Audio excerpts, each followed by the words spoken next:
welcome to Genre Exposure, a film podcast. Join us as we explore the wide world of cinema, broadening your horizons one movie at a time. I'm one of your hosts, Dustin, and as usual, I am here with Jason. Hey, everybody. How you doing, man? Doing all right, man. How about yourself? Pretty good. Excellent. Yes. But how's Penn doing? Penn? I'm sure Penn is fine. Well, we're talking about that movie today from 1988, directed by Sandor Stern, who you may know from a few other films of varying repute. Like 2 Amityville movies. Yeah. He wrote the original. Yes, he did. And he wrote on the remake, too. Yeah, well, I think he was credited because they used his screenplay. Okay. Yeah. Well, it is not that much different, so... No. Yeah. And he wrote and directed Amityville The Escape. The Evil Escapes. The Evil Escapes. Also known as Part 4, also known as... Dollhouse. The Haunted Lamp. The Lamp. Also known as the start of the Haunted Objects miniseries within the bigger series. A la the Friday the 13th series with the Yes. Haunted Antiques. Which is awesome. Yeah. Robbie was hot. But none of that is here nor there. Before we get into all of that, we're going to talk about what we've been watching. I have an exciting thing to talk about that I watched. Yeah, what'd you watch? You go first. But we are part of the Prescribed Films Podcast Network, and we love it. And they're doing cool stuff. They haven't kicked us out yet. They haven't kicked us out yet. We're still going strong. I saw that our flagship show on the network, Attack of the Killer Podcast, recently they had done like a Roger Corman episode, kind of in commemoration of him. We should do that. We should rip them off and do that. Super cool, super fun. Go check that out if you're like us and you're missing a world without Roger Corman. Oh, and our movie has a Roger Corman connection, actually. Yes, it does. Mm-hmm. And we will get into that after the jump. All right. But first, should I go first this time, I guess? Yeah, because I have been bad and have been busy and have not been able to watch a lot of movies. Blasphemer. I know. I'm going to subjugate myself. So I've got 2. They're both positive this time. I'll get the less horror one out of the way first, since we're doing a horror movie today. I circled around to check out an anime flick that I missed.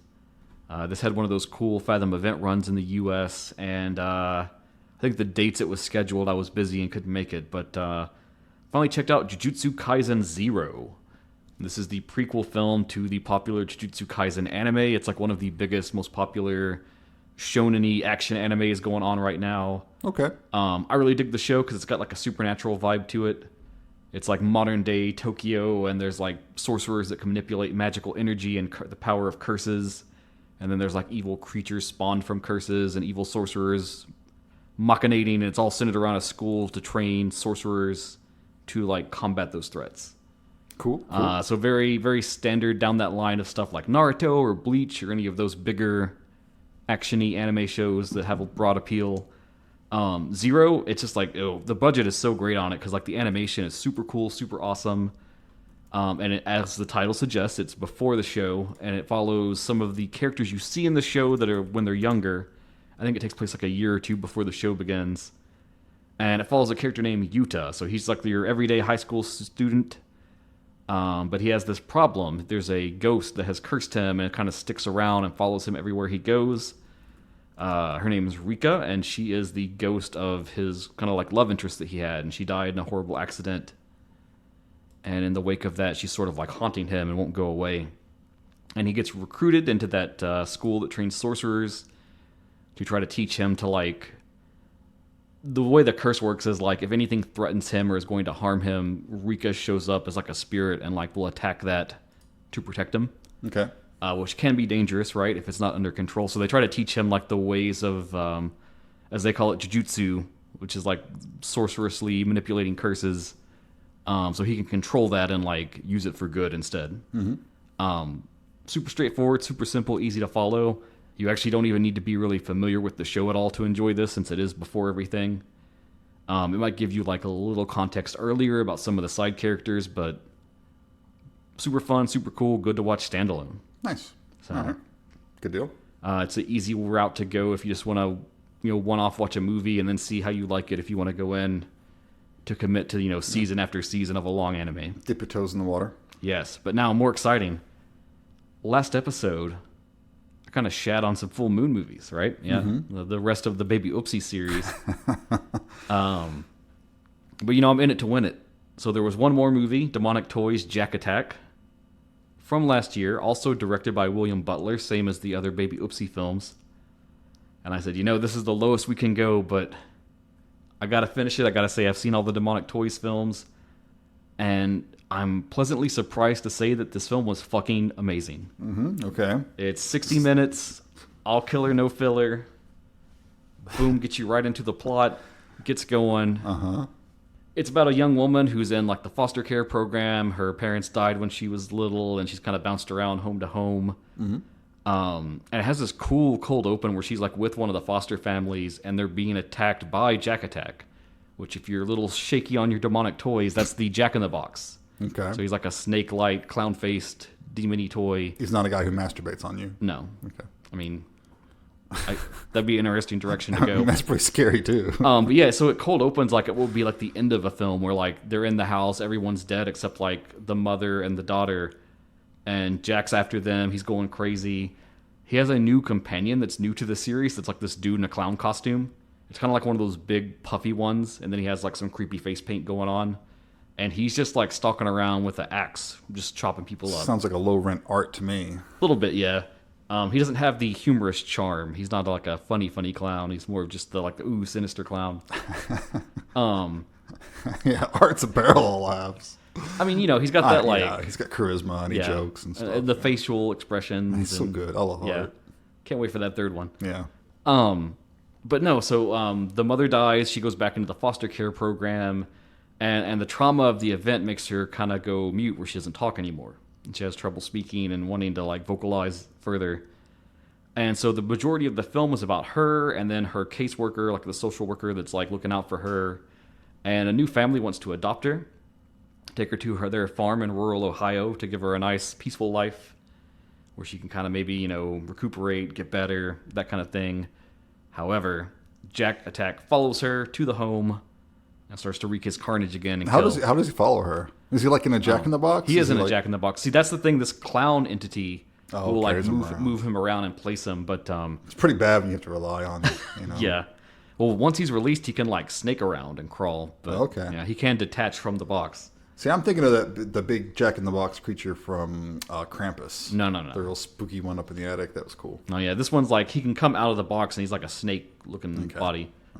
All right. But yeah, they ship her stuff, her belongings, to the new home, and conveniently Jack Attack gets snuck in with all of that stuff. Pretty layered story. Had some interesting stuff going on. The family that adopts her has a lot of shit going on where the dad's kind of creepy and he preys on the foster kids when they're girls, which is a weird, creepy subplot. They don't go too far with that, but it was enough to give it some depth. Okay. And then all the other kids are each weird in their own way. It kind of had almost a Friday the 13th, part 5 sort of vibe going on. Okay, yeah. Where each kid's a little weird in some way. There's one girl and she's super rude and obsessed with being a live streamer person. Oh, well, she's halfway there. And she's trying to live stream her life 24/7 at all times. Right. Which is really great because they do this whole bit of she's trying to reach 5,000 subscribers or something.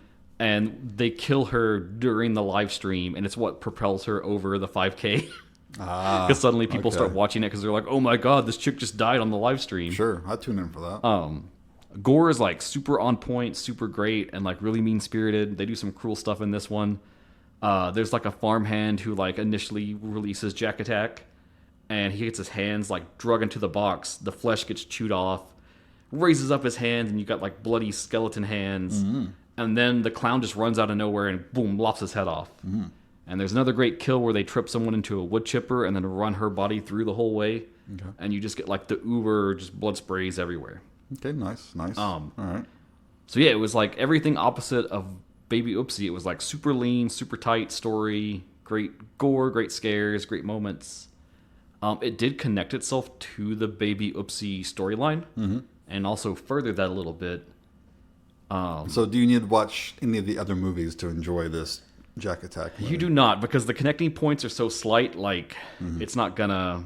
Okay. You're not gonna be what's going on? I don't understand. Right, the mythos, the lore. And I guess they're doing all of these, because this has a teaser at the end that sets up the teddy bear one. I'm at a loss for his name. I'm a Puppet Master guy, not a Demonic Toys guy. Ruxpin. Let's just call him Ruxpin. Sure. And so it seems like that's maybe the next one in the pipeline. They're just gonna maybe do all the solo ones. Okay. And then maybe we get like the Avengers thing where they're a true demonic toys reunion or something. Assemble. Yeah. Okay. Well. We'll see. So All what right. have you been watching? Okay, well, I actually do have a movie to talk about. A really fucking good movie that I heartily recommend. It is called Last Stop in Yuma County. Okay, I've heard of this. It came out last year. It's a low-budget flick. It is directed by and written by Francis Jalupy. Okay. Jalupy. Cool name. I'm not sure how I pronounce his name, so I'm sorry. It has Jim Cummings in it, who I really like. I don't know if you've seen him in anything, but... What's he known for? he was in The Wolf of Snow Hollow. Have you seen that yet? I wanted to see it. Yeah. It's on my list. He's fantastic in it. He's really great. He was also in Halloween Kills, but don't hold that against him. I think he had a minor role. He's credited as Pete McCabe. That's probably just one of the townies, right? Probably. Was that the one with the flashback, or is that I don't know. the one before Kills? Because I get them confused because they're all so shitty. They're all bad. Ends was the last one, right? I would hope so. Because it has ends in the title. Okay, yeah. I think he played one of the cops. Yes, he was one of the cops in the flashback. The only part of the movie that was actually shot in a nice way and looked good. Where they kind of tried. Because they were imitating Dean Cundy's cinematography.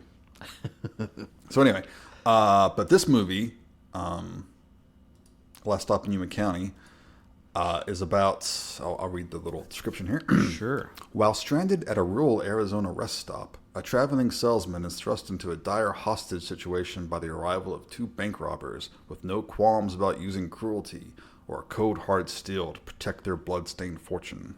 Ooh. And one of these said bank robbers is Richard Brake. Oh, shit. I'm in. Okay. Yeah. Who you will know from a bunch of genre movies.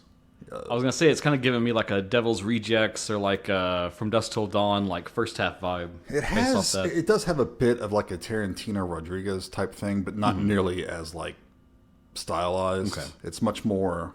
I'm into that. Yeah. Sure. It's set like in the late 70s, early 80s. Ooh, okay.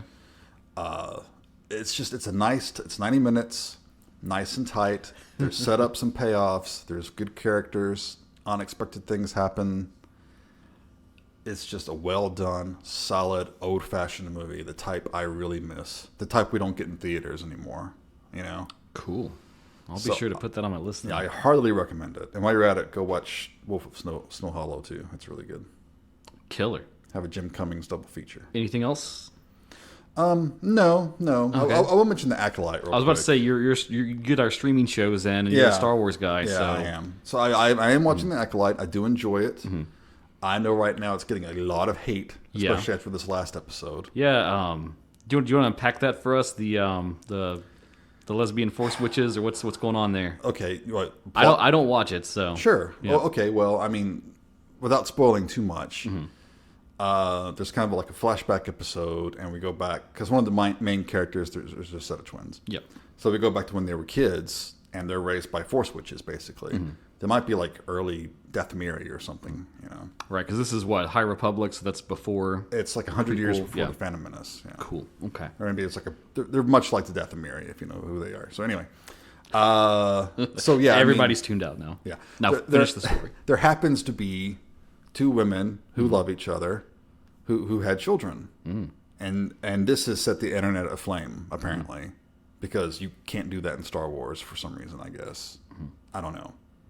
You know, there's all these weird aliens and strange things happening, but two people of the same sex and or gender cannot love each other. So I guess it's what they're pissed off about. I don't know.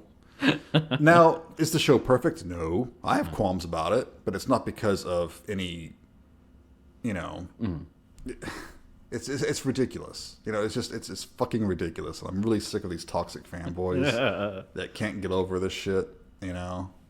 What do they want? They want a big strapping man in every show. They want him to be the lead. They want it all to be like heterocentric and the same old shit over and over and over again. Anyway. Interesting. Now, am I defending every aspect of the show? No. It has problems, you know. Like, I didn't care for that episode, but it wasn't because of the representation in it. You know, heaven forbid someone see Star Wars and see themselves reflected in it. Like every fucking boy has for the last 50 years, you know. I'm getting all excited here. Starting to sweat over there. Yeah. Whew, all right. Okay. Yeah. Anyway, Okay. that's my spiel. That's my thing. Yeah. So see, all I heard was they like de-chosen one Anakin, and apparently like a mountain caught on fire and stone burned or something.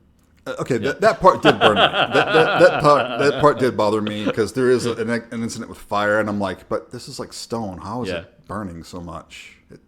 They could have done that better. Yeah. Hey, I agree with that. hey, the Force works in mysterious ways, baby. That's right. Maybe they had some sort of weird space fire. I don't fucking know. Maybe it's easily ignitable stone. I don't fucking know. But yeah, there is a reference that these people may have been conceived via the midichlorians, like Palpatine did. Which it doesn't seem far fetched to me that someone else would have tried that at one point or another. You know. I don't know. That doesn't bother me. Well, I'm not the scholar to debate that, so. Okay. All right. Anyway. If you got your panties in a twist, email in for Jason. And it's fine if you don't like Star Wars and don't want to watch it anymore. Don't. But I mean, and it's one thing to have it. There are some seriously toxic people out there saying some horrible shit right now. And they need to shut the fuck up. That's all I'm saying. Okay. Shots fired.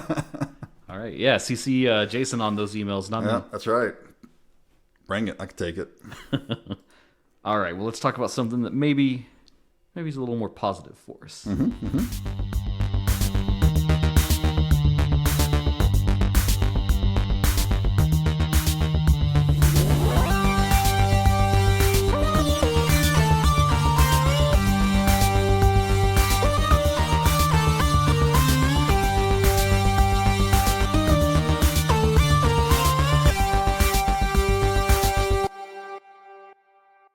All right, so Penn, 1988, directed by Sandor Stern, And co-written by Sandor Stern, and based on a novel by Andrew Niederman, who also co-wrote the screenplay.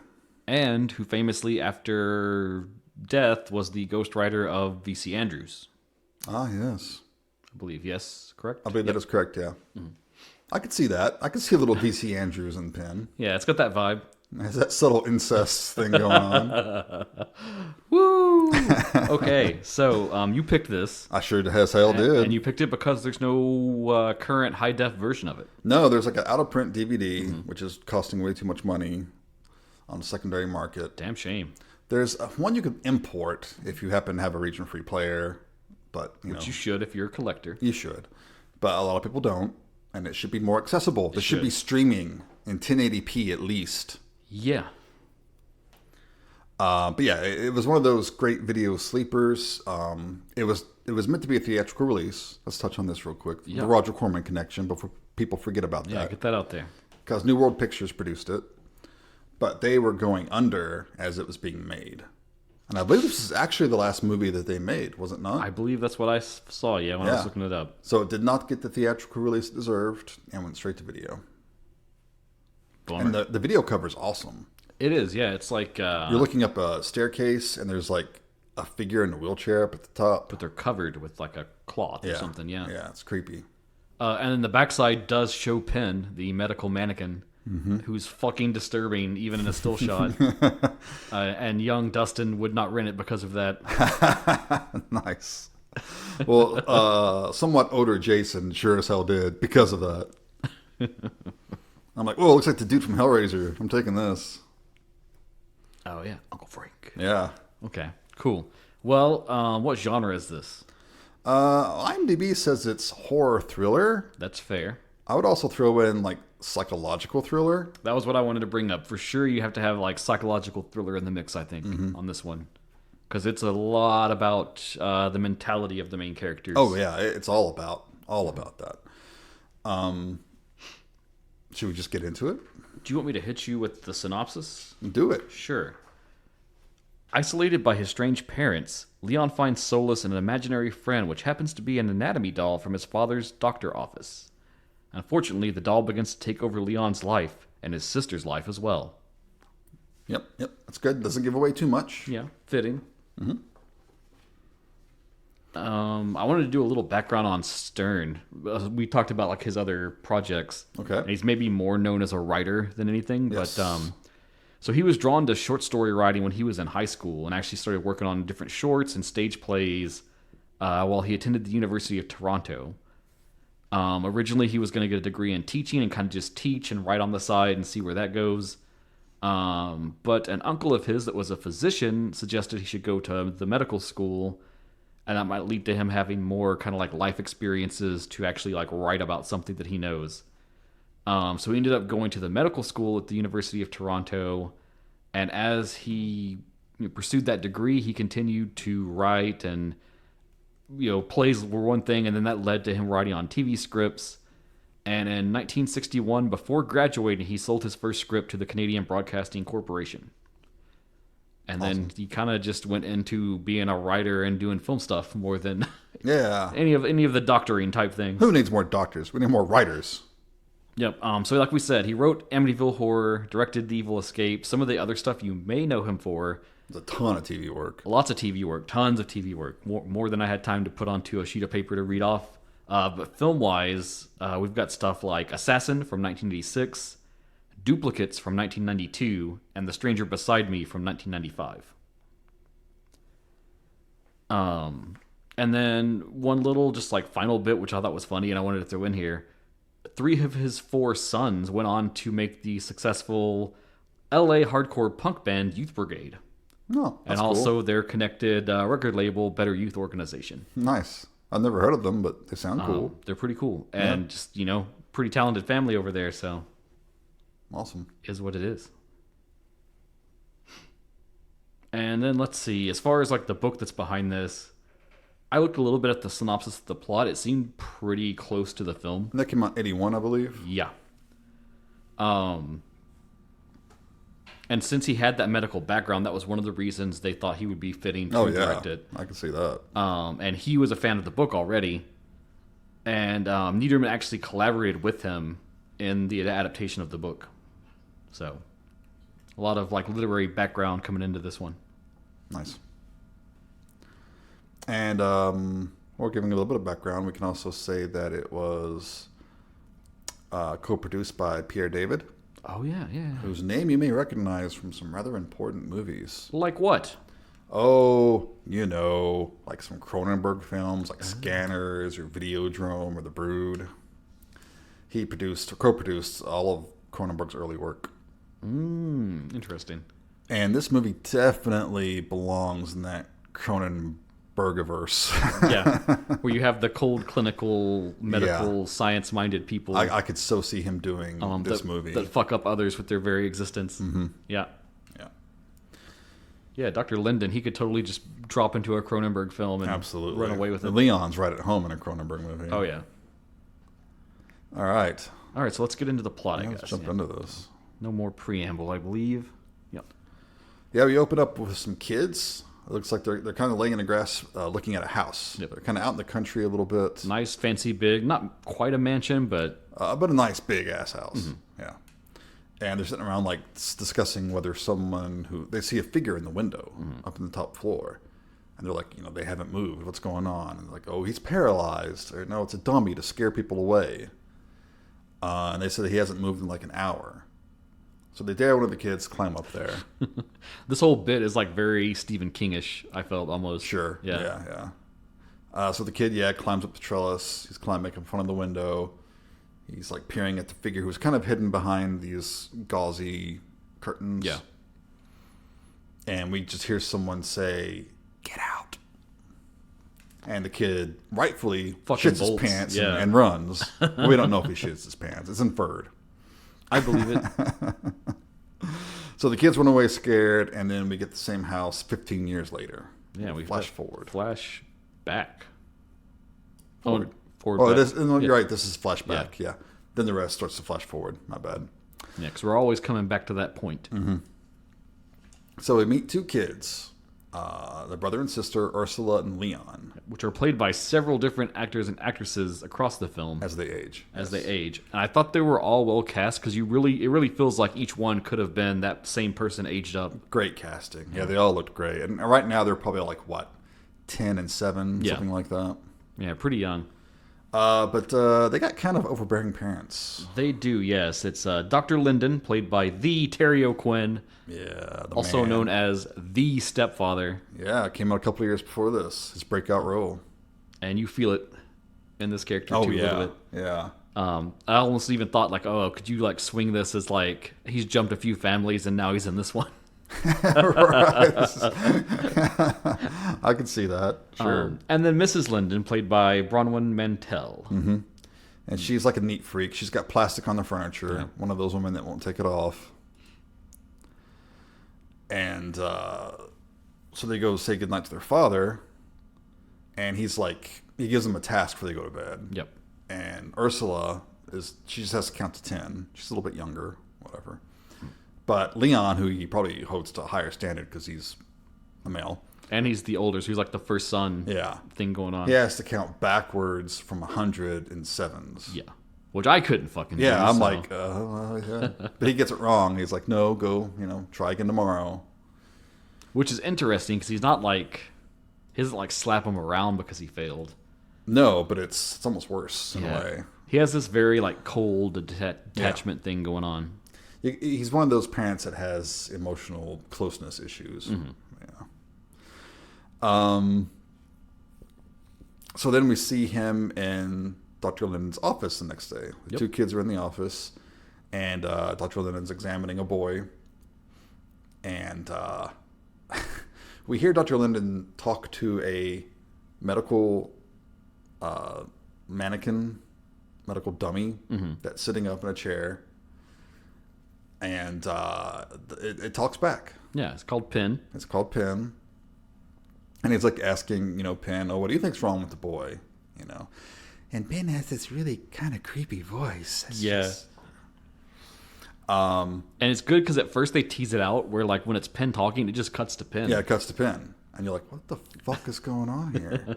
But the kids are just looking at Pin and looking to their dad. It's normal. Mm-hmm. But then they do, for a moment, give you a scene where you kind of see Dr. Linden, his mouth is like, moving a little bit. Yeah, because he leaves the office and they're like talking to Penn, and he comes back in and he's watching them from behind. Mm-hmm. And you can see him, he's doing the ventricle. And Ursula looks back. And she notices. And she sees this, and she's kind of starting to glom on to why Penn talks. But Leon has bought it hook, line, and sinker. Because Linden even tells them, like, Penn won't talk to you, he only talks to me. Yeah. Because I'm the doctor. He'll only talk if I'm in the room. Mm-hmm. You're not supposed to talk to him if I'm not around. Yep. And it's a thing where, again, it gets back to that like emotional distance. He uses Penn as kind of like the buffer. Mm-hmm. If he needs to teach them something or tell them something that would be awkward, as we're going to learn a little later, he uses Penn to do that. Because it puts like a wall between them. Mm-hmm. Sure it does. Which can work in some cases. In theory. It's like how some like counselors and stuff will use a puppet or something for very young children. Sure. Yeah. But yeah, this kind of and Penn is unsettling looking. Yeah, because it's like I don't know, like he has transparent skin. You can see his muscles, bones, organs, and you notice that he has a towel laying on his lap. Mm-hmm. Penn's very modest, fully modeled. Apparently, yeah. And man, he has the deepest but lightest blue eyes you've ever seen. And where did they find this guy? Because disturbing, creepy AF, and yet enchanting at the same time. You can't look away. Oh well, while we're talking about his creepy voice, do you know who voiced him? Who? Jonathan fucking Banks, the guy who plays Mike Ehrmantraut in Breaking Bad and Better Call Saul. Wow, it's odd. Isn't that amazing? I never in a billion hours would have guessed that. Yeah, it's nuts. He does a really good job too. Really good job. And he actually kind of sounds a little bit like Terry O'Quinn. Like I thought they were just like modulating Terry O'Quinn's voice. I thought that too. I thought it was just kind of patterned off of him. No, it's Jonathan Banks. I bet he was probably like off camera delivering the lines and stuff too. That's cool. Yeah. Okay. It's pretty awesome. So we get a bit of a flash forward. Yeah. Kids are a little bit older. Probably like preteen, you would say? Yeah, something like that, yeah. But Leon's mother is pissed at him because he's got a little bit of mud, a little bit of dirt on her floor. And he's talking about how come one of my friends can't come over. And she's like, oh, he looks dirty and diseased. And he says, why don't you just sterilize him at the door? before he comes in, and she fucking smacks him. Yeah, she just hauls off. Yeah. Just decks him in the face with her palm, man. Just plop. Yeah, and then he runs off, and she's like, "Oh, you made me do that." It's like, damn. Yeesh. And not the best upbringing for these children. And he runs into some kids, outside, and one of them's inviting him to go play with them, but the other guy says, no, he can't. He'll get dirty. So Leon declines to go play. And one of the other friends kind of bullies him about that, too. Yeah. He's just getting it from all directions. Mm-hmm. So Leon's out walking around, and he goes by his father's office. I think he actually sees his father leaving, right? Yeah. So he decides he goes in there, and he sneaks in, and he talks to Penn. And he's wanting to talk kind of about his mother in this whole situation. Yeah, because he can't talk to anybody else. Mm-hmm. And he doesn't really have any friends. Penn's smart. He always, tells the doctor what's going on. Yep. And he tells Penn this. He says, I don't have any other friends to talk to except you. Mm-hmm. But Penn's not saying anything. But Leon hears a noise, and the door opens. So he hides behind the screen, and the nurse comes in. Yeah, and speaking of Penn having those dreamy blue eyes, apparently I'm not the only one that thinks so. The nurse agrees with you. Yeah. Because she takes a look at Penn and kind of looks around, goes over there, takes a towel off his lap, picks up Penn, and brings him over to the examining table, and has a little fun time. Yeah, as it were. And this is where this film is like, they make a choice at this point on a direction. Because you don't see too much of the action, I'm going to say. You kind of see, like, her face. Sure, and Penn's, like, on top of her. Yeah. And then it'll cut to Leon being like, whoa, behind the little, he's, curtain. like, cupping his ears and, like, no, not Penn. But I imagine there's a version of this that exists where they made it, like, sleazier. And you just get, like... Well, this movie easily could have been pretty sleazy. Yeah. But they keep it classy. Mm-hmm. Because there's a lot of really, like, I guess heavy sexual stuff going on in the film, but they never really, like, show it as much as they just kind of give you the idea. They don't need to. Yeah, And that's where, like, I almost want to say it almost feels like a TV movie quality to it, but it's shot way better than a TV movie. No, I was going to bring that up. It is very, and this word's going to sound worse than it is, but it's very workmanlike. Mm-hmm. Yeah. There's nothing flashy. There's nothing showy. It's a lot of, setup shot, medium shot. Mm-hmm. But one thing I do appreciate about it, and this is something that TV does for time, which this director probably knew all about, is that it's got a lot of actors are in the same frame. Mm-hmm. You have multiple actors in the same frame actually acting off each other. Together, yeah. Instead of doing different setups and cuts and edits and stuff, which I appreciate because we don't get enough of that. Yeah, that made me think of the TV movie we just covered a few episodes ago. Yeah. Was it Cold Night's? Yeah. Because that had that like theatrical stage quality to it, and the same thing's going on here. This could very much be a play. Michael's missing out. He would like this one. 2024, the year of plays. So Ursula's having a birthday party, and she gets a present from Penn. Mm-hmm. And Leon is very excited to see what Penn got her. He's like, open Penn's present first. And it's like a ballerina music box. And I think Leon likes this much better than Ursula does. Yeah, because it jump cuts and they're kind of laying in the bed together just hanging out. Mm-hmm. And he's playing with the music box. And she's looking at like a Playboy or something. Yeah. Like a dirty magazine. Which we learned she got off a friend that took it from her older brother. Uh-huh. Yep. And she's like showing him a picture. She's like, do you think I'll ever have breasts like that? And Leon's kind of dismissive. And he says something about how he wishes Penn could come live with them. Yeah. And Ursula calls Penn a stupid dummy. And then Leon hauls off and slaps her. Mm-hmm. But where did he learn that from? Exactly. Think about that. Yep. Yeah. Reap what you sow. So then there's a kerfuffle, and the mother comes in and catches them with the magazine. And she tells Dr. Linden that it's time to have the talk. Which Dr. Linden chooses to do via Penn. Mm-hmm. It's like a hard cut to his office. The kids are sitting on the table. Linden is behind them. And Penn's explaining everything about the birds and bees to them. Yeah. And it's really... And this is the part where Ursula really... She looks back at the doctor and knows that he's throwing his voice. And it's so awkward because like they go through the setup and then he's like, all right, Leon, go and remove the cloth from Penn's waist. Yeah. And Leon's like, uh-uh. And Ursula's like, I'll do it. And she's very happy to do it. Yeah. Which it is true. I think that usually girls mature faster than boys growing up. Yeah. So that's reflected well in the way they frame them both in the story. But Yeah. And then they're talking later, and Ursula talks about she thinks she's really going to like it when she's old enough to get the urge. Yeah, he tells them that Penn told them about. The urges. Mm-hmm. So we get another flash forward, and they're in high school now.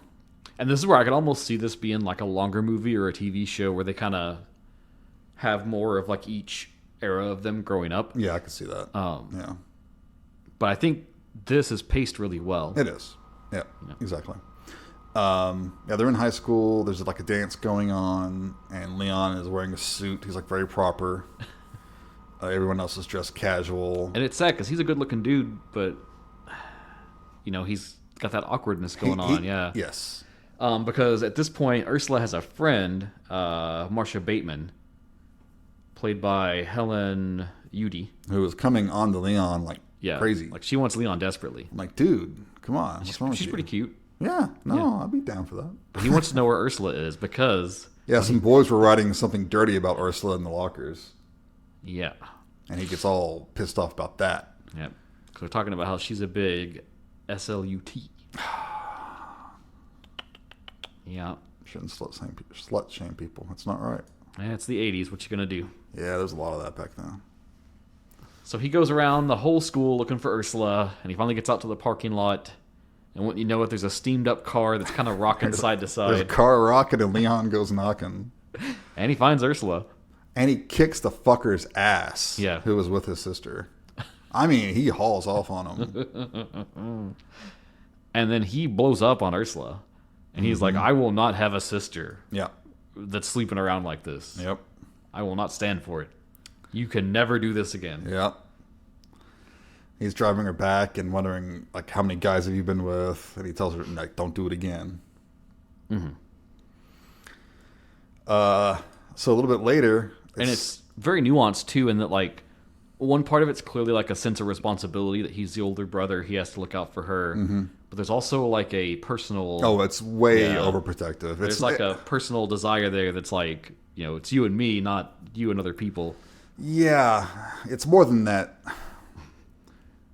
Can we talk a little bit about the creepiness of relatives being overly concerned about the, in quotation marks, purity of their other relatives? Sure. That creeps me the fuck out. Pretty weird. Yeah. I never understood why brothers were so, oh, don't touch my sister. When the sister's like, let's just say of age, and the brother is like, don't touch my sister. It's like, dude, she's like her own person. I mean, it's one thing if it's like, oh, I heard about this guy and he's like, scumbag or something. Sure, that's completely different. Yeah, but if it's just like you can't sleep with anyone ever because you're my pure sister. Yeah. Or like the father. Don't even get me on that. That's a whole other thing. Have the purity ring and the father-daughter dance. Yeah. Real creepy. I don't get it. Anyway. So later on, the family is kind of outside enjoying a nice day. Yeah, I like this shot a lot because you have... It reminded me of Heathers. Yeah, it has a very Heathers vibe suddenly, but it's Dr. Linden, Mrs. Linden. They're both doing their own thing, sitting at a table, kind of ignoring one another. And they're dressed formally. They're like in suits and dresses and shit. Ursula comes out and she's kind of shuffling and she has her hand in front of her stomach. Yeah.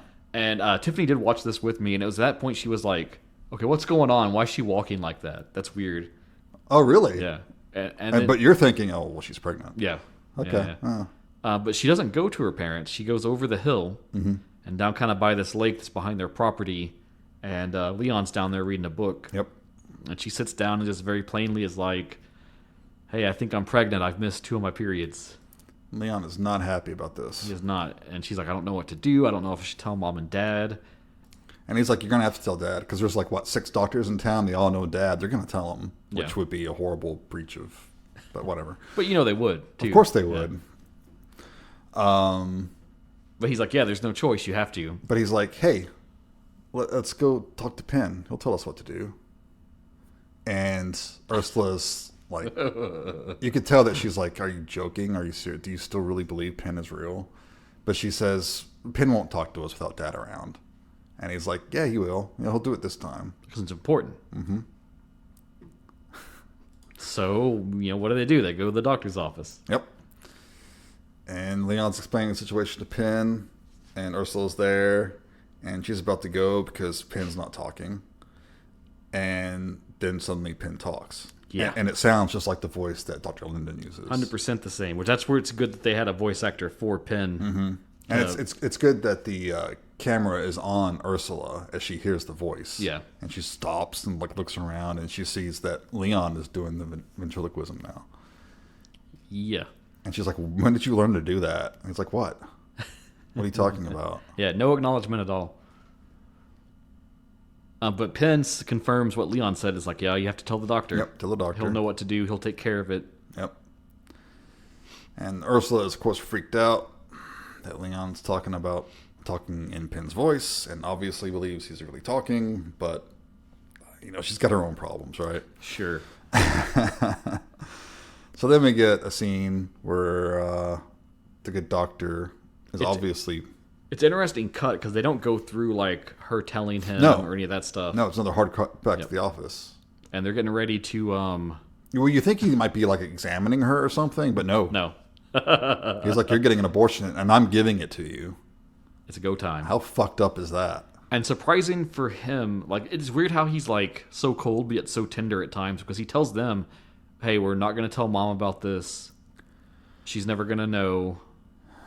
Yeah, I don't think that comes from a place of compassion. You don't think so? No. I don't know. Because he also says... Because the way she blows up on Leon, I feel like she would just like kill Ursula, maybe.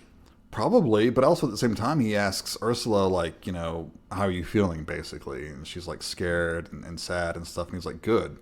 Then you've learned your lesson. Mm-hmm. Well, she even says, do you want to have a baby when you're 16? Yeah.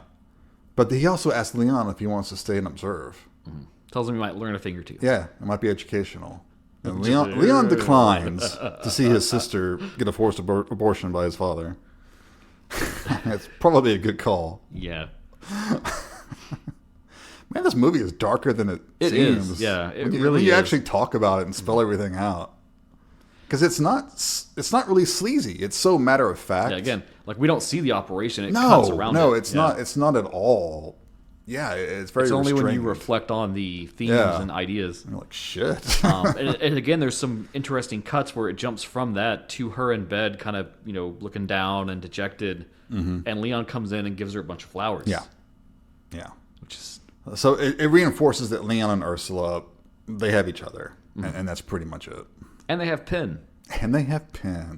No worries. Because we get a montage of Leon talking with Pen and reading medical textbooks. Yep. Yeah. But this isn't the end of Dr. Lin's disapproval. No, it is not. Because he's mad that Leon has not applied to the colleges that he wants him to go to. Yep. He wants him to leave town and go to a nice, prestigious college. Yep. Like you would expect from a rich family like this. I also wonder if he suspects he might be too close to his sister or something like that and is trying to get rid of him. Could be. Some subtext, perhaps. Or he just doesn't actually, love his children that much. Get out of here. You're 18. You're done.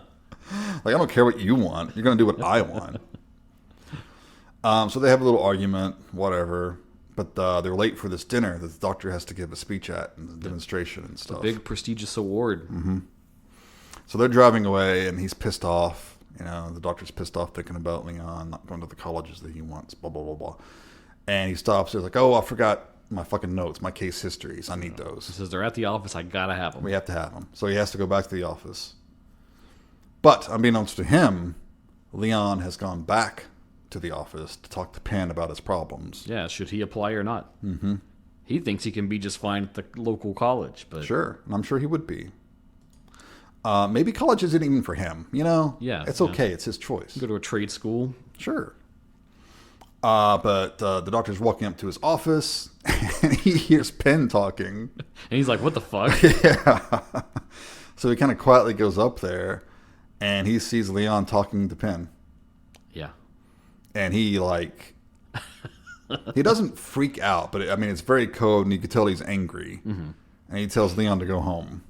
I like, too, that he then stops him, and he's like, don't just go out the front. Your mother's out in the car. She can't see you. Go out the back. Yeah, go out the back. And then there's this scene. Leon leaves, and then the doctor's looking at Pen, and we get, a close-up of his eyes and stuff that look very realistic. And then there is a very subtle camera movement. Did you see it? Yeah. where it's like the POV of Penn, and it's almost like he's rising up. Yeah, trying to stand or something. Yeah, and like going above the Doctor.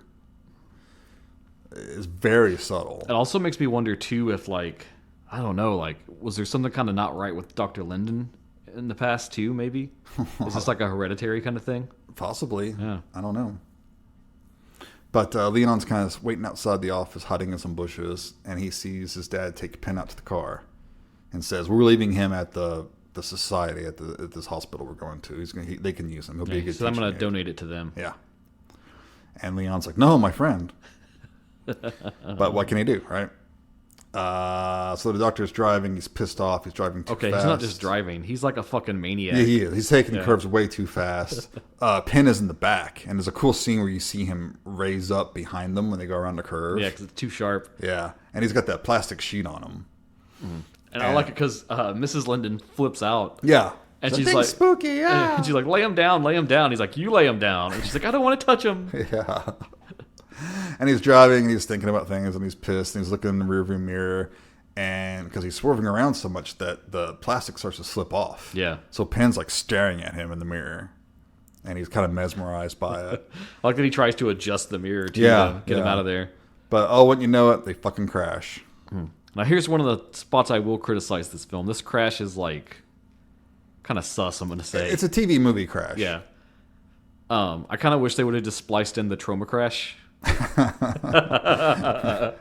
I think if the car exploded, then I could buy that they die in the crash. But well, if the car exploded, Penn would be like melted and shit. I guess You wanted a little bit more gore here. I don't buy that they die from this crash because it's like they flip, they go upside down, it slides a bit, and it stops. I see that. I feel like you wanted like a log going through the windshield or some shit. Yeah, like or like they hit a tree and it like crunches up on the front or something, or someone flies out the windshield. A little more definitive, you know. Okay, yeah, that's fair.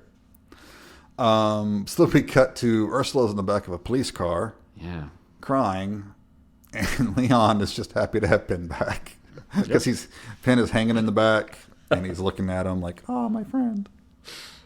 Who needs parents when you've got Penn? Mm-hmm. So they're having their wake for their parents, a funeral and stuff, and this go-digging aunt comes by, Aunt Dorothy, played by Patricia Collins. Mm-hmm. And she's like, "Oh, I better move in with you guys. You know, Ursula needs a mother figure. You know, she's like 15, 16 or something at this point."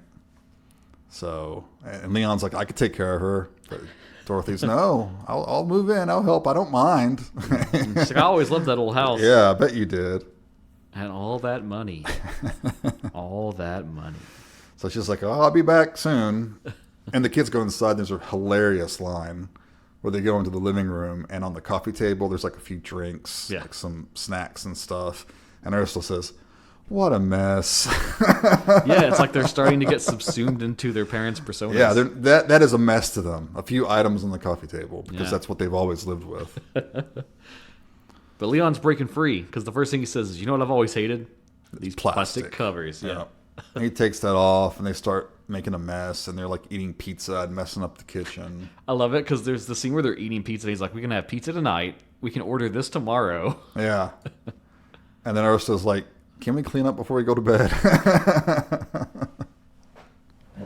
And it's an interesting relationship at this point, too, because he does, like, relent still to her about things. Well, yeah. He is like, "Yeah, let's pick up the house before we go to bed." He does love her. Yeah.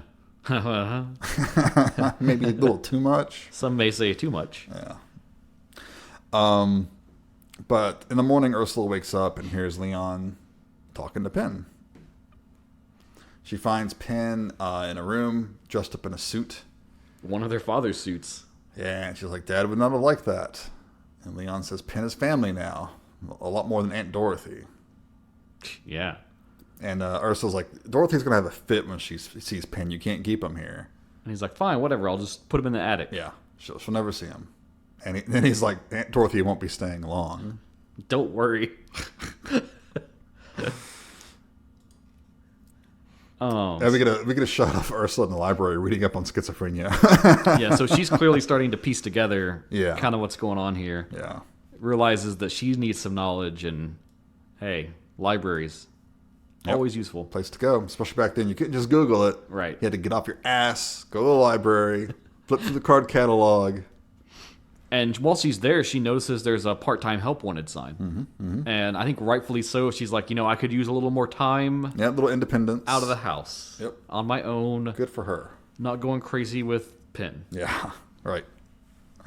So Dorothy's in the house, and Penn don't like it. I love it, too, because the second Dorothy comes in, she's like, well, where's all the plastic covers? Yeah. You're ruining. These are so expensive. This furniture's great. And I'm just going to say, if you are a person listening right now and you feel that way about stuff, go fuck yourself. Furniture exists to be lived on. Yes. Life exists to be lived. Yes. You can't keep it perfectly preserved Life forever. gets messy. That it's is gonna get life. fucked up. Live. Don't restrain yourself. Yeah. Within reason. Don't hurt anyone. Well, obviously. Yeah. We're not advocating people harming others. You can dirty a couch and life will be okay. Yes.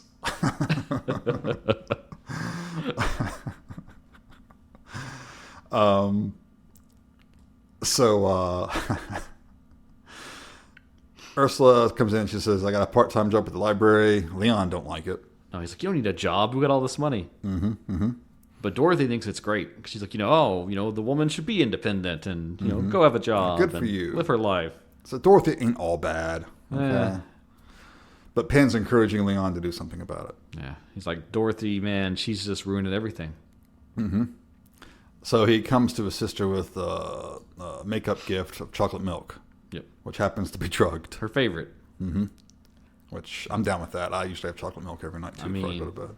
He'd get me with that. So. Right. Oh, thanks.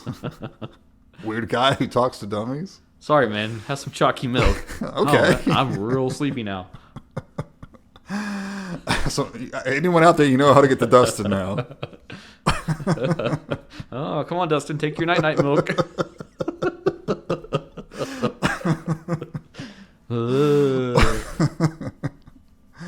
Contact me for a small fee. I'll give you his address.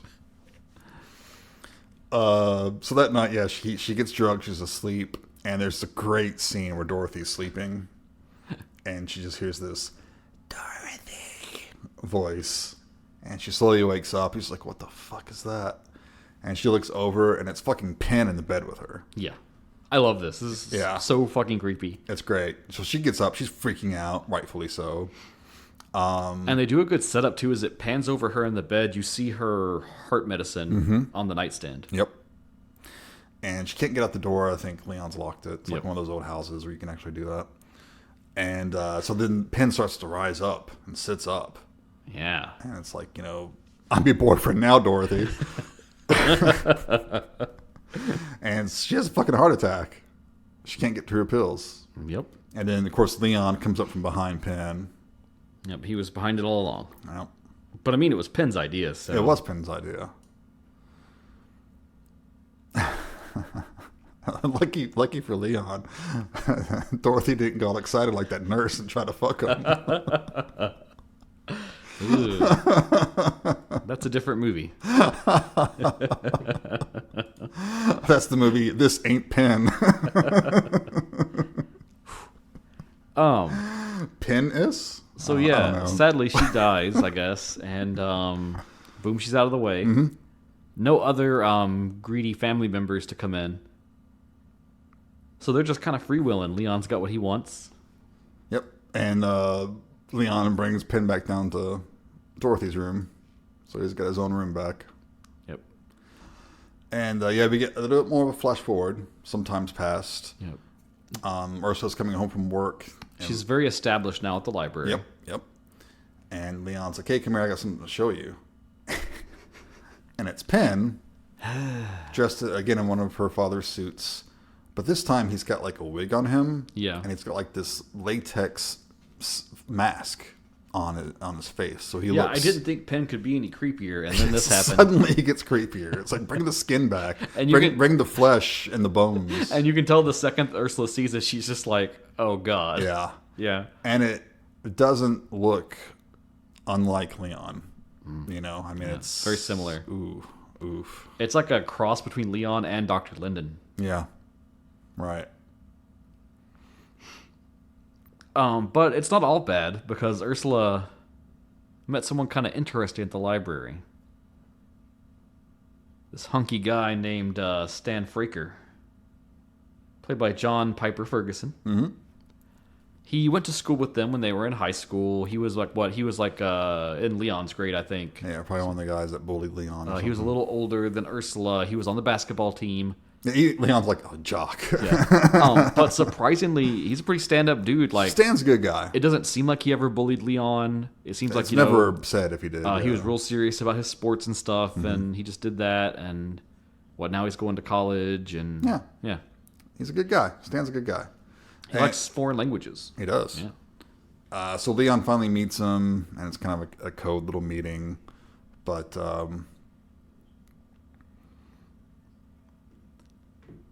there's a fun scene later on after he meets him briefly out on the street, and Leon's like, "Don't you want to come home, Ursula?" And Ursula's like, "No, we're going out to dinner. Bye." And he's like, "I got out steaks for us." Yeah. And she's like, "Save them for tomorrow." Yeah, she's like, "Put them back in the freezer, and we'll have them tomorrow." So Ursula gets home later, and she's startled by Leon because he's sitting in a chair. He does the whole like sit in the living room with the lights off. Yeah, in his suit, and she says, "Oh, I thought you were Penn."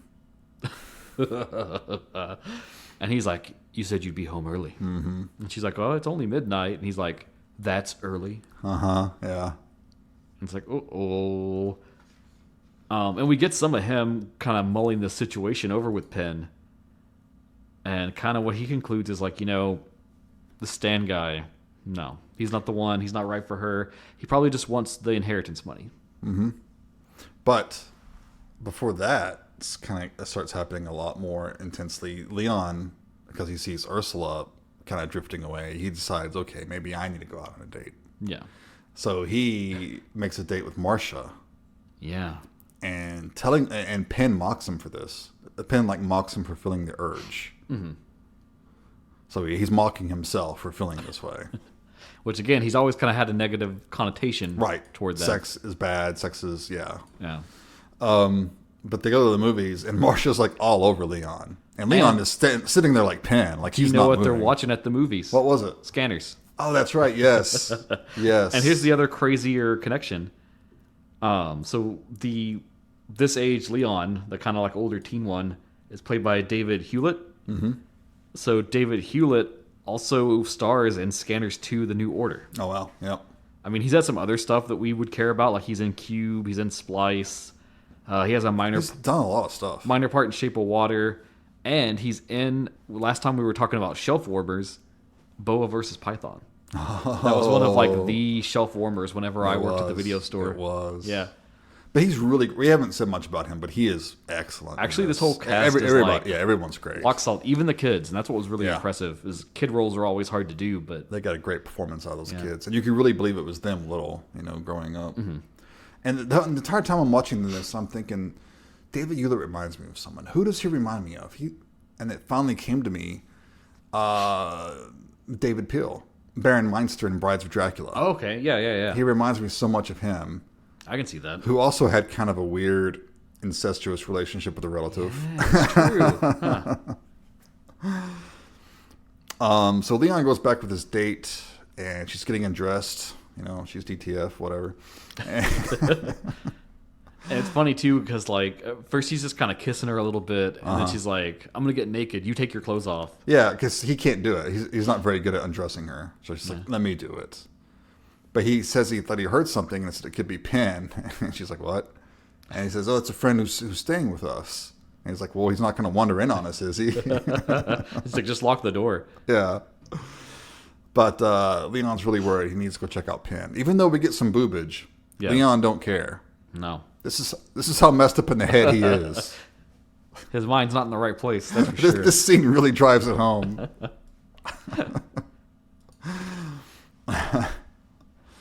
But Marcia kind of loses her cool with this because she thought this was the time finally, which I think that's even more sad. They don't dwell on it, but she was really, really it seems like she does sleep around, but she was really, really into Leon. Yeah, she was legit. And she told her brother that she was coming out here, and he laughed at her. Yeah. And she says, "Oh, he was right. He was right to laugh at me because this is stupid. I'm leaving." But Leon leaves before her. Says he's going to check on Penn. Takes her coat. Yep. And takes it into a dark living room. And then Marcia comes down. She's looking for her coat. Where is it? Penn's got it. And Pin comes rolling out on his little wheelchair. And it's kind of like chasing her slowly around the house. And it's dark. It's fucking disturbing, dude. Yeah, it's very disturbing. Yeah. And I like the connecting points because once you realize what's going on, he's using like a remote controlled box to like move the wheelchair. And we saw a younger Leon working on the electronics too. Yeah. Because it's one. They have gifts at one point, and one of them is an RC car. Yeah. Yeah. Yep. And yeah, Marcia's freaking out. She can't get out of the door. And luckily Ursula comes home and is like comforting her and says, "It's just Leon, one of those stupid toys." And then it's like Leon's like all dejected. And then he just takes off down the hallway with Pin following him in the wheelchair. Oh, and it shouldn't be funny, but it is. It is. And then Marcia fucking bounces. We never see her again. Oh, yeah. Lucky, good for her. It's the right move. I mean, I wouldn't come back. No. So Leon's getting the coat treatment from his sister the next day.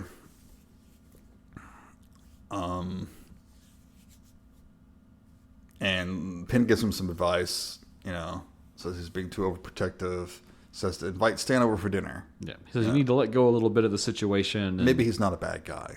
Meet him and see what he's like, what he's really like. Yep. And Ursula says that maybe Stan isn't ready to meet Pin. Yeah, she's reluctant. Yeah, and he's like, well, he's going to meet him sooner or later.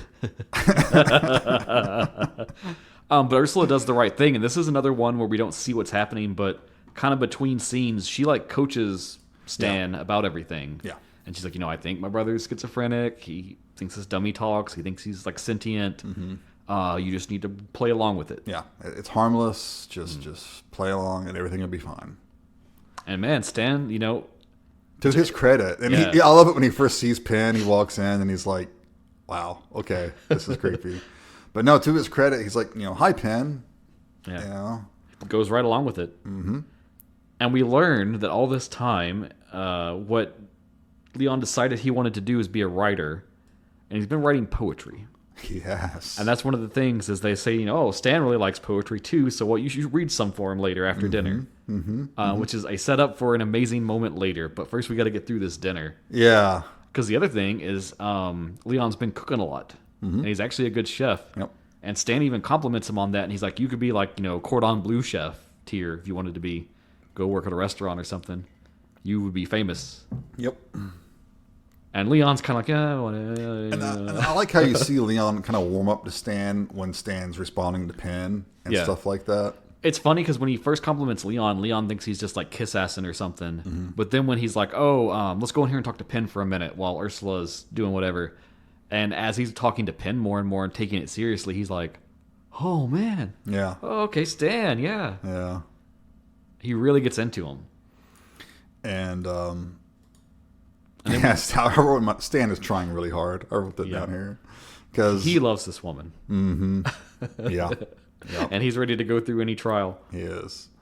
Leon's about to read some of his poetry, but he has to give a backstory to it first. It's a story he's building. The best kind of poetry is the type that requires And then we get the biggest series homework. of red flags in existence, I think. So what is his story about? It's about a man who he's trying to reproduce. Yeah. But like no woman can basically accept his seed or something like that, right? But he has these urges. And he decides it needs to be a sister. Yeah, and he's getting these feelings now that he kind of wants to rape her, but he's wrestling with the morality of that and whether he should go through with it or not. And, and Stan's face was like, He's just like, oh, that sounds really deep, man. Sure. And then he reads it, and it's like just the fucking lamest, like... Well, I mean, it's like what you think of poetry. It's like the stuff Lovecraft wrote early in his career. You know, it's that old, like, 18th century kind of, Yeah, it's pretty embarrassing. Mm-hmm. But after the poetry reading, Leon is thinking, oh, Stan really liked my poetry. That's cool. And he's upstairs talking to Pin, and he comes back down. And this is where Stan makes a rookie mistake. Yeah. This is one of those situations where people should not be having the conversation they're having where they are having it. Yeah. Because they're talking about Leon. And Stan is like, he's like, dude, he's fucking crazy. He needs professional help. And he's not wrong. You know? And he even says, like, he's a danger to you. He's a danger to me. He's talking about writing a poem about raping his sister, you know? Mm-hmm. And she's like, no, it's harmless. You know, it's just Leon, you know? It's just who he is. And it's funny because one of the things that really hurts him is he's like, the poetry's crap. Yeah, that was like, oh, fuck you. You're dead now, Stan. Call me crazy, but don't insult my art.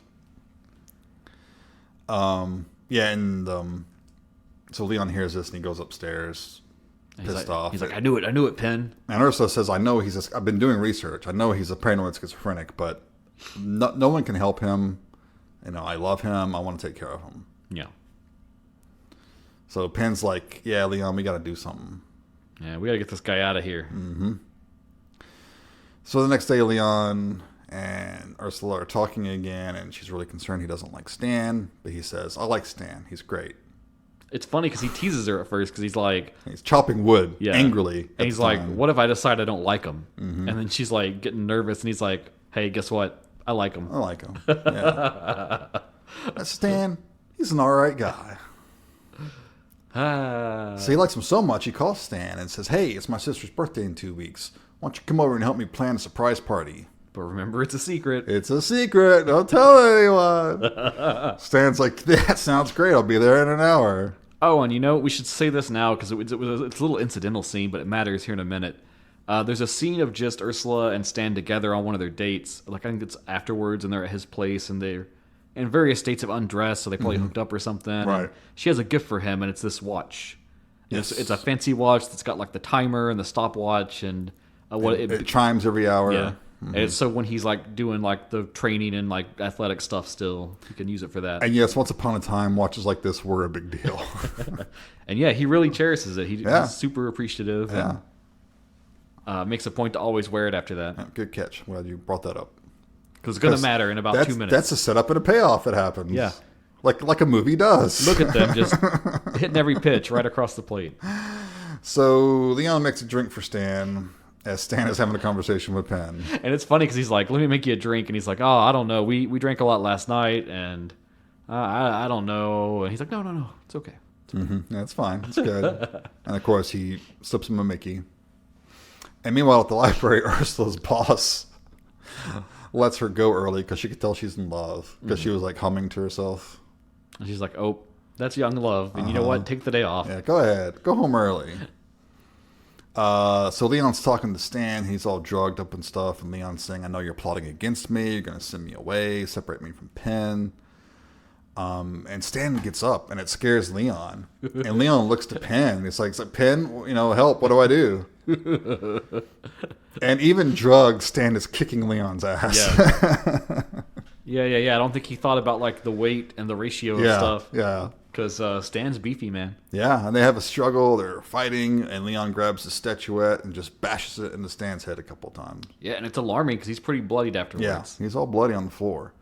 And Leon's freaking out. And it's interesting because Penn berates him over this. He's like, you blew it. You tipped him off too early. You needed to wait more time. Yeah, Leon's like, you told me it was this dose. And Penn's like, well, you acted too early. You need to be more patient. And Penn's like telling him to hide the body and clean up the mess. That's all you got to do. But the phone rings, and it's Ursula. She's like, hey, you want to do something? I'm getting off work early. He's like, no, I'm hiding a body. You do something else for a while. And she's like, well, I called Stan. I can't get a hold of him. Yeah. And he's like, oh, that's weird. Okay. Uh-huh. Huh. Strange. Yeah, okay, bye. So Ursula's out shopping while Leon puts Stan in a clothes bag. And hides him in the woodpile.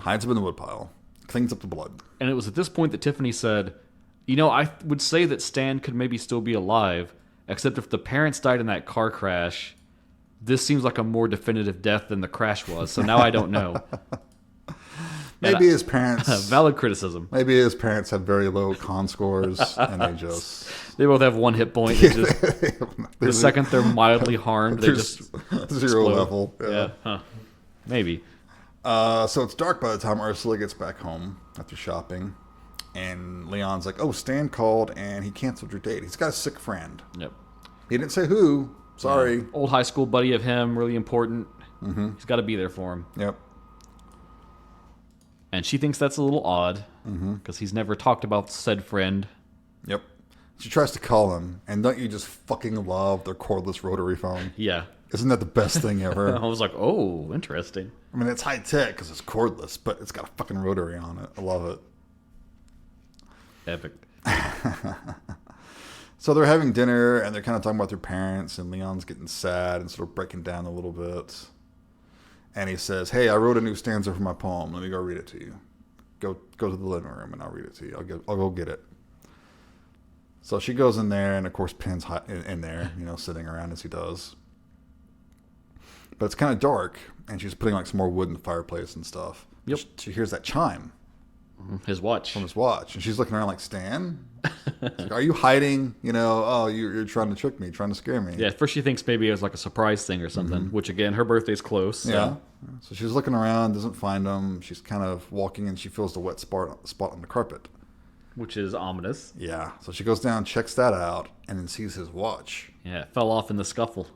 Underneath the coffee table. So now she's freaking out. She's like, oh, Leon, what the fuck did you do? So Leon comes down, and yeah, she's like, what did you do? And Leon's immediately like, Penn did it. Yeah. But Ursula's putting it together, and she's freaking out, and she's like running out of the room, and Leon's asking Penn, why didn't you help? Yeah, this is like one of the coolest scenes in the film, because it's like this big stand down between Leon and Penn. Yeah. And Penn's like, I've never lied to you. I've never lied to you or for you. It's kind of interesting. And he's like, oh, And he says it would be useless for you to lie because you don't know how to. Yeah. And he says that we did this for Ursula. And Penn says, no, you're lying again. We did it for you. Yeah, it was all for your selfish motives. And then Ursula reminds him with a fucking axe. Yep, the firewood axe. Yep. And they do a good framing of like she swings it and brings it down. Yeah, and Leon's kind of like cowering and screaming. But you don't see the blow. Nope. And it just kind of fades out into white and Leon's screaming. Yep, much like a early Friday the 13th movie. We just need Ursula kind of die. Die. But then there are a bunch of police at the house, and we see in a mirroring shot from before, we see Ursula in the back of a police car. Yep. And the cops are digging through the wood pile, and they find Stan's body, and the fucker's still alive. He is alive, yeah. Yeah. At this, usually I get pissed off when this happens, but Ursula deserves this. Yeah, and I really like Stan. He's a good guy. Stan's a good guy. Ursula deserves a happy ending. To be the jock, he's a pretty good guy. Yeah. And I love it when a horror movie can make me actually care for a character. Yeah. Especially one relatively minor like Stan, So Ursula's like, oh, yeah, okay, great. Another little bit of a flash forward, and we find Ursula and Stan driving up to the house. A nice fancy car. Yeah, a nice car. And she's like, I'll just be a few minutes. She goes in, and she meets like a nurse caretaker. There's a nurse coming out who calls her Mrs. Raker. Fraker. Which is Stan's name. So we know they got married. Which is cool. And Ursula tells her that, we're going away on a trip for a little while. And I just, wanted to check in here before we headed out. Yep. And so she goes into that room, and we kind of see a figure sitting in a chair by the window. Much like we saw at the opening of the film. Yep. And she says,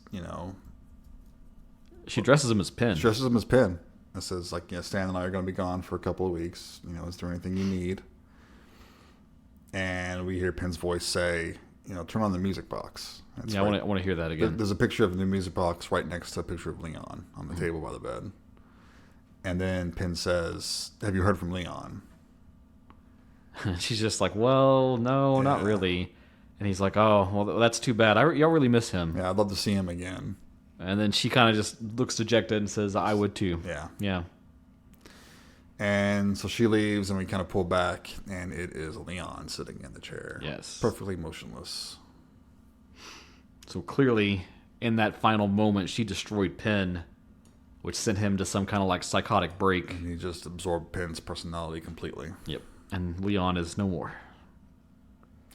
Very sad, affecting ending. Sad, affecting, powerful ending, I will say. Yeah. Yeah, absolutely. Yeah. I was impressed. That's the ending. Excellent. That is the ending. And that's why that kid was so scared. I don't blame him. Ooh, fuck yeah. I got some more notes here I can right. talk about. So, let's see here. What have we not talked about? Apparently there was a remake announced in 2011. Oh, we'll get to that. Oh. So like you said, this was a film that like really fell into like some bad timing of when it got released. There is more to that though. They did a screening ahead of release, and it had a really negative response. The test audience was just like, no, don't like it. It's boring. It's weird. And that was like the big nail in the coffin where they were like, we're already out the door. Let's not push this to theater. Let's just direct to video it and get what money we can. It did start getting more attention, though, around 1991 when Prince and Manhattan and San Francisco were given successful runs in, like, the little, like, midnight movie type theaters. And then it started getting acclaim. Some critics started to look at it and say, like, there's more going on here than what we thought. That direct-to-video release did happen May 28th, 1989.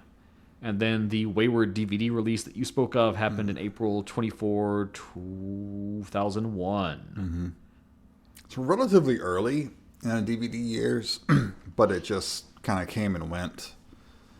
And they never went back into the Blu-ray version of it. Yeah. Some of the other star stuff in this, so like the grown-up Ursula, played by Cynthia Preston, she's no stranger to genre cinema either. She's got roles in The Brain, classic. That's a fun one. Prom Night 3, The Last Kiss. Never saw that. It's fun. Not as good as Prom Night 2, which is amazing. Fucking bonkers. But it's still good.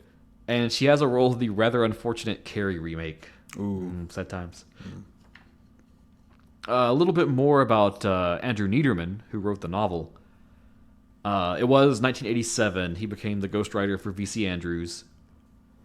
And then he's probably best known for writing The Devil's Advocate, which also got a film adaptation. I never saw that. It's good. Yeah. Passable. Okay. I enjoy it.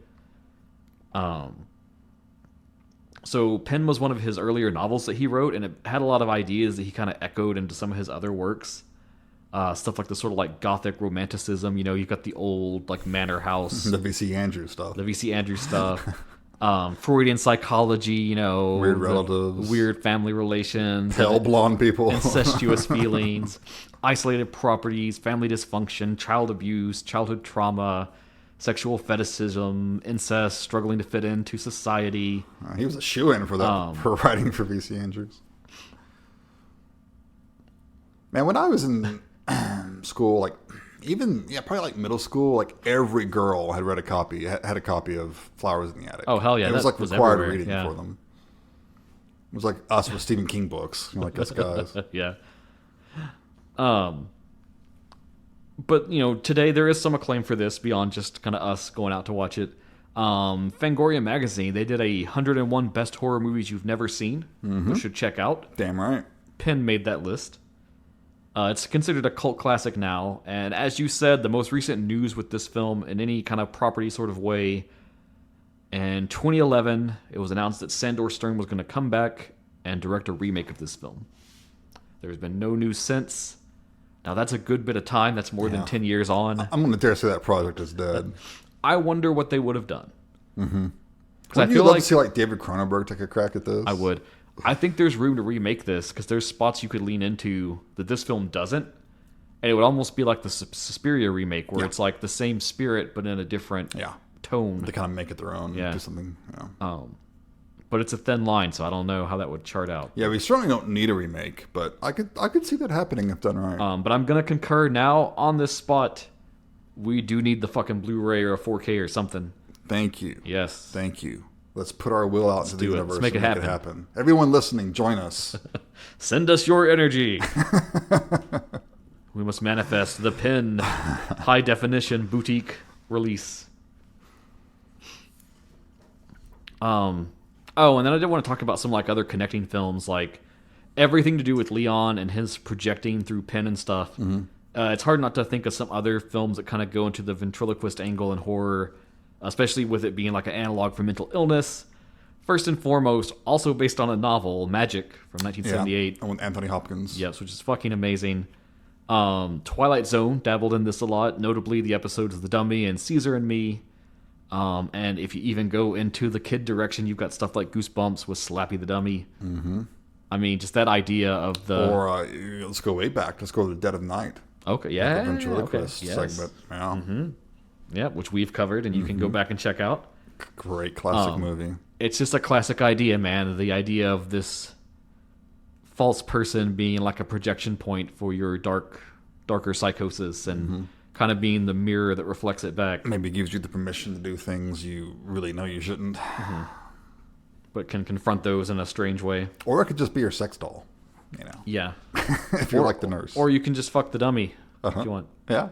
We're not going to judge. And then I think it's also it's so easy to just reference this for every movie ever in the world, but a little bit of a Psycho connection too, with where he subsumes Penn's persona. Sure. Whenever you're talking about like split personality type movies, you can't. You got to talk about Psycho.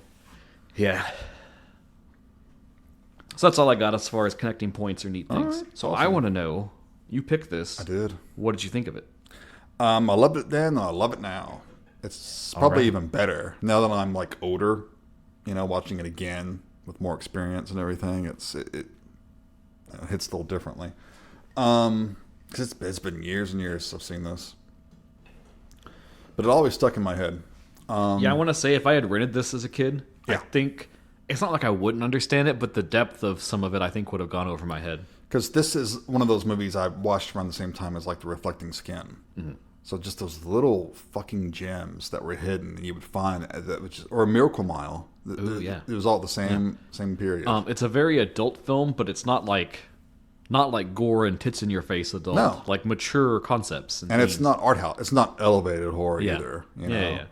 yeah. It's just a good, solid fucking horror movie. Hell yeah. Psychological thriller more, really. But yeah, I mean, the performances are fantastic. I think that the TV-like quality works in the movie's favor. Yeah. It gives it more of a, I don't know, almost like a documentary feel. Yeah. Almost like, it does remind me a lot of Cronenberg's early stuff, whereas I think Cronenberg had much more interesting camera work and angles and stuff like that. But there's that kind of code clinicism to it, you know? Yeah. Yeah, it makes me think of like Rabid, kind of the early parts of Rabid Right. before the chaos begins. Yeah. Where they're just in the clinic and everything's going on. Yeah. The dummy's creepy as fuck. That voice is great. I can't believe it's Jonathan Banks. Incredible. Yeah. It's a solid film. Like there's no fluff. There's not a wasted moment. I think the runtime was like 140, 142. Perfect runtime. Yeah, you can see where if it was a novel, you'd have more padding in there, but like they kept it to all the key points. Yep, everything you need is right there. It's lean. It's all killer, no filler, as you said earlier about Jack Attack. Same is true here. So this is at least as good as Jack Attack. Hell yeah, yeah. Different vibe, you know, but There is a part of me that can't wonder what this would have been had like Cronenberg directed it. Could you imagine like Dead Ringers era Cronenberg doing this? Holy shit. we would have seen more of the dummy fucking, that's for sure. That's right. But not to take anything away from Sandor, is that his name? Sandor Yes. Stern. Because he does a great job. He does. Like I said, it's kind of workmanlike, but damn it fucking works. And I think more than anyone in the world, he was the right person to make this film. I agree. Given his background and his kind of literary focus and everything else. I agree. I loved watching it again. I would watch it again in a couple of years, if not sooner. If they come out with that Blu-ray, I'm buying it. Day one. I don't know why I'm hesitating to give it 5 stars for some reason. I'm not sure there's a good reason for me to not give it 5. Like, I keep saying to myself, well, if Cronenberg had directed it, I'd give it 5 stars. I mean, there's mild qualms, like you mentioned with the wreck. Yeah. Maybe we don't really buy it killed them, but, I mean, weird shit happens. People die falling in their bathtub. We didn't really talk about it, and that may be a reason why, but I thought the music was a little forgettable. It's very forgettable. It's very TV movie, very TV, very yeah. like low end of Full Moon Pictures quality. That's a good observation, because I don't remember the music. Yeah, it doesn't bring anything to the table, I guess. It doesn't offend, but it doesn't... It doesn't distract, Yeah. but it doesn't reinforce maybe as much as it could. So yeah, maybe a slightly stronger score would have been welcome. But also, it's a very minimalistic score. It doesn't need a lot. It doesn't need to be showy. No. Because I certainly hate loud, stringy, oh, this is scary now kind of scores that we get these days. I'm landing at 4.5 stars for this. Oh, okay. Cool. It's almost a perfect movie. It's just so fucking close, but it's still like way better than 95% of everything else out there. Interesting. As a newbie to the film, what did you think? Okay, so I don't have a lot to add because you and I are pretty lockstep in the exact same spot on this. I mean, great performances, good cinematography. It does have a TV movie quality, but like you said, in this instance, it kind of reinforces the themes of the film and the direction they took with it. It works for me here where it doesn't like pull me out or I'm like, ooh, this looks like a TV movie. Right. I like that it deals with a lot of this heavy stuff, but it kind of doesn't like get into the muck more. That kind of like jumps around it, but in a way that's like captivating, where you're still interested and want to know what's going on. A part of me wants to go to like that other universe where someone like Bill Lustig had this, and we just get fucking like sweaty, sleazy Leon, like Frank Henenlotter maybe doing this, something like that going on. I can see that movie existing too. Yeah, would it be better? I don't know, probably not, but it'd be entertaining. It'd be entertaining for sure. Different reasons. Yeah, the music super weak. That car crash, I just don't like that part at all. Yeah. Oh, dude. Yeah, this needed a Howard Shore score. Oh yeah, that would have been perfect. That would have. Yeah. That would elevate it. Yeah. But yeah, I can barely say anything too bad about it because it's just fun. It's enjoyable. I like psychological films like this where they get into like the mentality of the characters and what's going on. And I love me some killer dolls and killer puppets. And while Penn doesn't really move on his own, this definitely notches into that territory. So I fucking dug that and thought it was great. Awesome. Penn is super fucking creepy. Yeah. Got to be up there on like scariest creatures in films at some point. Nice. Even though he's just an inanimate object, yeah. They really sell it, and it works, and it's great. And like I said, Stern, I think, was the perfect person to make this film with his background, his style. Even like you said, he has a huge background in TV work, and I think that benefited this film from him having that background. All that said, I'm coming down at like a 4. I don't know why. Okay. I can't go higher than a 4. Okay. No. Confident 4, happy 4. That's a very, very solid score. Want that Blu-ray. It's bought day one. Whoever wants to rush and get it. And I don't know. Maybe there's some weird rights stuff going on. Who knows? Yeah. Who knows where it sits now? But at least there's, it's like 480p or something, but it's on YouTube. It's out there. You can get at it. Yeah. Now, I got to ask you this, just for fun. The version that you watched on YouTube, did it have an intro? I saw a couple different versions. Okay. Now, one looked a little better than the other. That was the one that had the intro. Yeah. There's like a couple of dudes talking about it. You had fucking David Lynch on there talking about it. Oh, that's right. Yeah, it was like one of those things where it was like a midnight movie intro kind of thing. Yes. Okay, Yeah. that's another one I checked out. Yeah, there were yeah. two others. The other two were like YouTubers talking about it. So Okay. I can't remember their name. Maybe we can find it, put it in the show notes. in case I'll you dig watch one it. up or something, yeah. Yeah, I saw the one with David Lynch, and it was like, it was all about midnight cult films and stuff. Yeah, and their impact and stuff. And I was like, this was pretty long, and I was like, is this the movie, or is this just like a documentary about films? Yeah. It was like a bait and switch. What's happening? It was a good like 5-10 minutes, and then it got rolling. I was like, oh, okay. Interesting. Hey, make that a special feature on the disc. I don't know where it came from, but There you go. if it was like a TV screen Midnight or something. movies are my favorite thing. They are.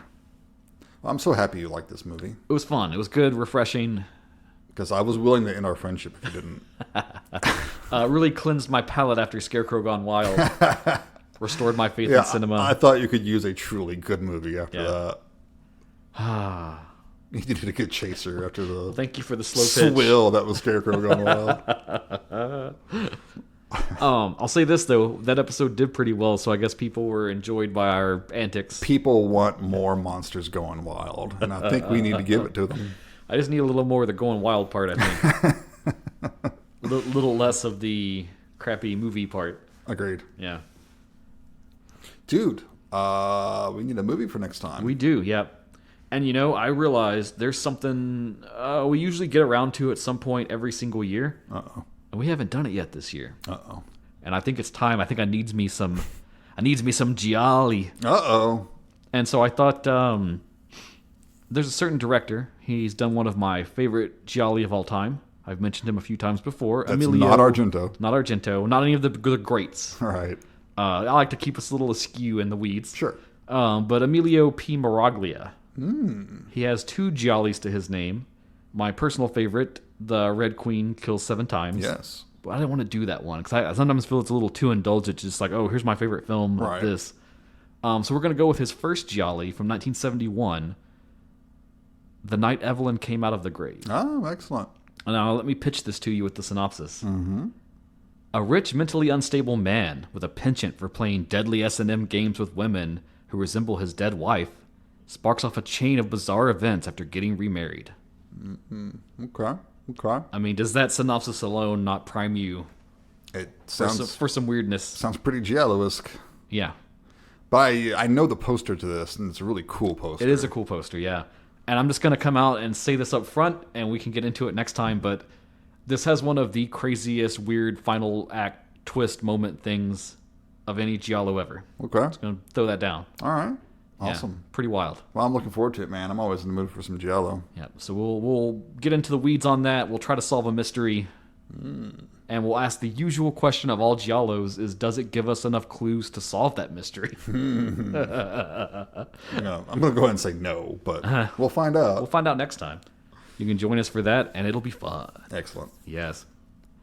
But that brings us to the end of another episode. And, after we talk about this next film, we're going to do another listener one. And so we need more suggestions. Send them in. You can hit us up on Facebook, on Twitter, on Instagram. Email us at genreexposure@gmail.com. We want to watch what you want us to watch. Show up at Dustin's house with a cup of drugged chocolate milk and tell him what you would like to watch. And I will listen to you and then drink that. And then whatever happens, I guess just happens. But if you take any of my Blu-rays, I will track you down. Yeah, he will. It'll be some crazy revenge thriller. Yeah, it'd be super gory and horrible. Don't do it. Probably South Korean style, I'm going to say. Too, Oh, so. Jesus. It'll get real fucked up real quick. But I hope you're doing well. I hope you're having fun. I hope you're enjoying movies that you're watching. Yeah. And you don't have to give us a movie to watch if that's too much pressure. Like, just let us know what you've been checking out and you think is cool. Yeah. A lot of horror going into the theaters right now. We got another M. Night Shyamalan on deck, The Yeah. Watchers. Well, I'm kind of intrigued. His daughter, yeah. Yeah, I'm kind of intrigued. The trailer's cool. I'm down for it. Yeah. So good time for horror this year, and no time for us to go to the theaters to see much of it, but Yeah. let us know what you think of those. Otherwise, you have been listening to Genre Exposure. Bye, everyone. Take care.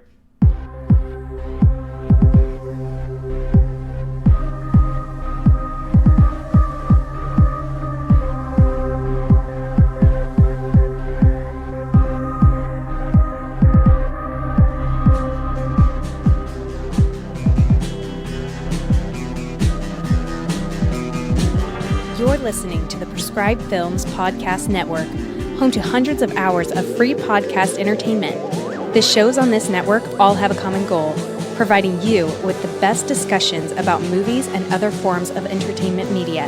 The PFPN hopes to fill your earholes with audio joy.